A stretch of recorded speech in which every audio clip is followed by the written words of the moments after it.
और नज़ीर साहब, ये जो सारी कैंपेन अभी इंतखाबी मुहिम जारी है पाकिस्तान मुस्लिम लीग नून की जानिब से, जो कि ना होने के बराबर है, इसमें अगर हमें कोई एक्टिव नज़र आ रहा है तो वो शहबाज शरीफ साहब हैं। तो इज़ इट प्लान के नवाज शरीफ साहब जो हैं वो आवाम का सामना ना करें, उनका कोई बयान सामने ना आए? शहबाज शरीफ साहब जो हैं वो प्राइम मिनिस्टर भी रहे हैं, तो उनके लिए बेहतर है कि वो आके आवाम का सामना करें।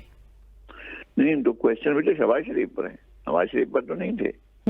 मैं ये कहता हूँ कि जो कुछ नवाज शरीफ के साथ हुआ था 2017-2018 में, वो बियॉन्ड द ऑल थिंग्स था। वो कोई वो उनको खींच कर जबरदस्ती उनको नाअहल किया गया, और लेकिन एक और रास्ता अख्तियार किया गया, नाअहल किया गया, फिर इनको एक दासा अलग किया गया, फिर उनको निकाल दिया गया। ये सारा कुछ जो है वो सारा अरेंज था, इंजीनियर था, और सब कुछ गलत था।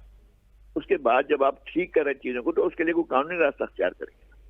अच्छा, फिर आप सामने ला रहे हैं जिनके ऊपर पाकिस्तान के लोग 18 महीने की कारकर्दगी का बोझ जिनके ऊपर रखा हुआ है, उनको कह रहे हैं कि जाओ अपना फेस करो। लोग वो क्या फेस करेंगे?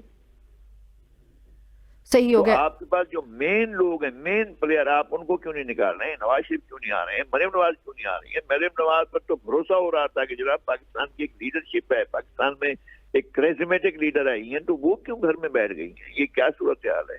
फिर शहबाज शरीफ को चलाए जाओ भाई, अब तुमने जो कुछ किया अब उसको बैठकर साफ कर दो। वो तो अब इन 30 दिनों में कुछ नहीं साफ हो सकता। बट ठीक है, बनाए, इलेक्शन होगा नहीं, इलेक्शन बनाया जाएगा और इलेक्शन जो है हवाले किया जाएगा, मुझे ये लग रहा है।